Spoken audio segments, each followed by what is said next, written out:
Kenapa keluarga Glazer lebih sayang Tampa Bay Buccaneers ketimbang Manchester United? Kenapa Kroenke kayaknya lebih perhatian ke Los Angeles Rams ketimbang Arsenal? Kok bisa sih? Saya Aun Rahman, selengkapnya di Regista. Saat ini setidaknya terdapat 5 klub Premier League yang mayoritas kepemilikannya dimiliki oleh pengusaha asal Amerika, yaitu Arsenal, Manchester United, Liverpool, Fulham, dan yang terbaru, Chelsea. Arsenal dimiliki oleh pengusaha Stan Kroenke, yang portofolio di bidang olahraganya meliputi Arsenal, Los Angeles Rams, Denver Nuggets, Colorado Avalanche, dan juga Los Angeles Gladiators.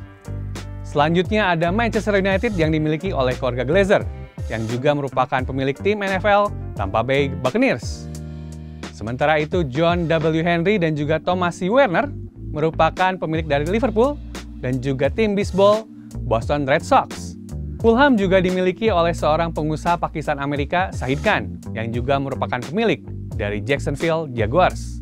Dan yang terbaru, Chelsea, yang baru saja beralih kepemilikan dari Roman Abramovich ke Todd Boehly, yang juga merupakan co-owner dari Los Angeles Dodgers. Sebenarnya tidak ada yang salah dari seorang pengusaha memiliki lebih dari satu klub olahraga.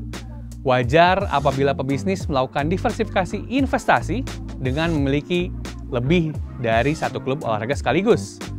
Tetapi memang yang sering terjadi adalah klub sepak bola seakan dianaktirikan. Contoh sempurna bagaimana klub sepak bola jadi anak tiri tentunya adalah Manchester United. Sejak pertama kali mengakuisisi Tampa Bay Buccaneers pada tahun 1995, keluarga Glazer langsung tancap gas dengan melakukan banyak sekali perubahan. Selain melakukan reformasi total, Glazer juga berperan dalam inisiasi pembangunan dan juga pengembangan Raymond James Stadium. Hasilnya, pada tahun 2003, Glazer berhasil membawa Tampa Bay Buccaneers memenangkan Super Bowl pertama mereka. Hal ini tentunya berbanding terbalik dengan kesan yang didapatkan oleh fan Manchester United. Rezim keluarga Glazer di Manchester United ditandai dengan munculnya hutang lebih dari 500 juta pounds yang tidak lain merupakan hutang yang digunakan oleh Malcolm Glazer untuk membeli MU. Belum lagi soal Old Trafford yang kian hari kondisinya semakin mengkhawatirkan. Tercatat sejak keluarga Glazer berkuasa, belum pernah ada pemugaran yang signifikan terhadap Old Trafford. Dari segi teknis di lapangan pun, kiprah Glazer di Bucks jauh lebih bisa dibanggakan. Investasi pada struktur kepelatihan hingga mendatangkan marquee signing seperti Tom Brady mampu membawa Buccaneers meraih prestasi.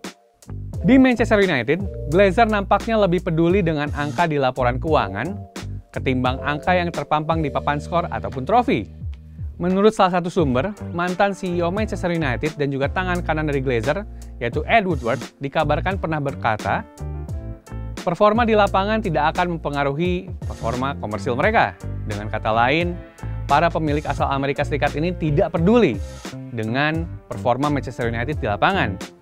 Merujuk data dari Sportac, Manchester United memang memiliki gaji yang lebih besar, yaitu 260 juta US dollar pada musim 2021-2022 lalu dibanding Tampa Bay Buccaneers, yaitu 195 juta US dollar pada tahun 2022 lalu.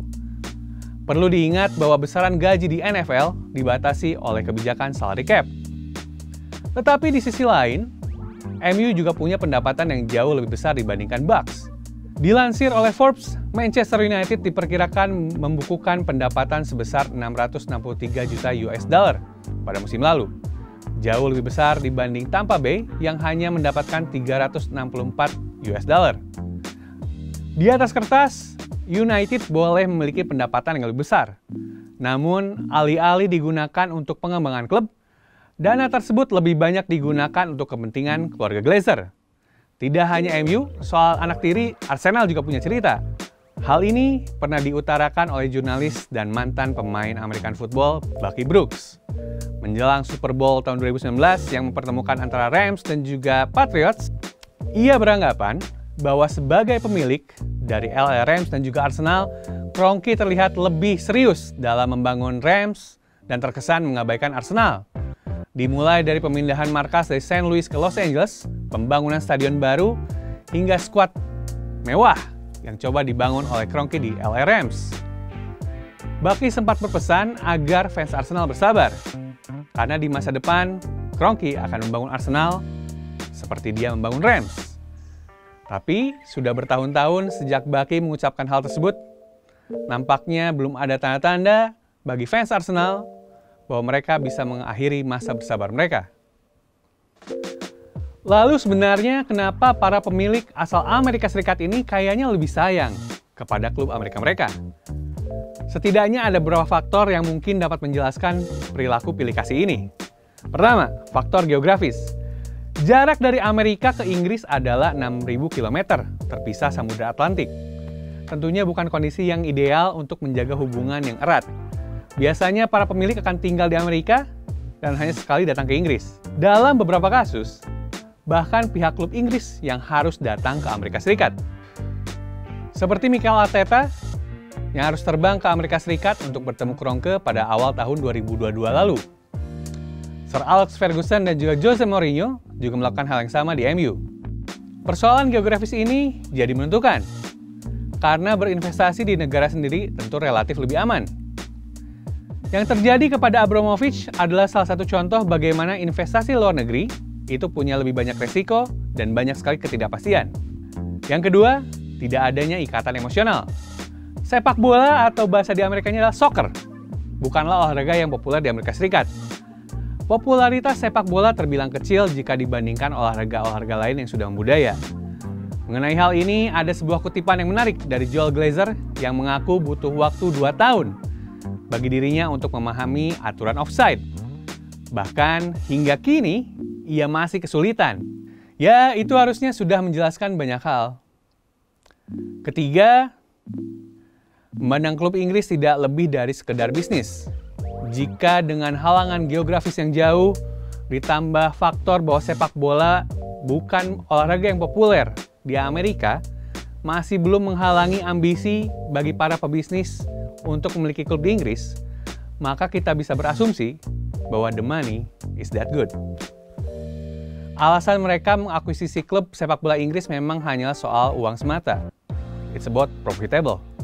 Maka wajar apabila mereka tidak peduli-peduli amat dengan pengembangan di sisi sepak bola. Tampaknya, para pemilik asal Amerika Serikat ini memang lebih senang dengan touchdown ketimbang gol di papan skor. Saya Aun Rahman, sampai jumpa.